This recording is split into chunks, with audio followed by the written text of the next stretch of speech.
Pidang Sabhai Parish ki Kubo Jungjuai Diocese Media.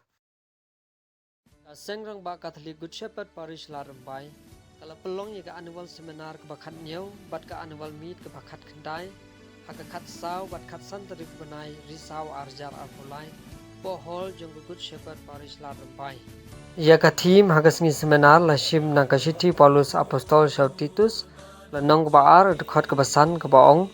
Long kiba tibriu, kiba sngur, kiba smart hajing, kiba sbun, kiba kongu yala kitengah, kumta kaktin ublay kanombot nam AA. Nika seminar lawan ai dari Father James Mani SDB Ibadan Menta habas ko penar juai. Pada khatsan terik sengi ublay yaka mas bakhul aterwa de asisten parish priest Ladrymbai.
Apa itu yang boleh jongi nila api buat pelaj ini boleh ulong try nila kini tiu dongi dia kemen patin satu kemen hari itu Indo nabag boleh nak cici upados pakoy sari Kristan Filipi o para ngatip kuno batim kerdo ngatip ro batim paho kano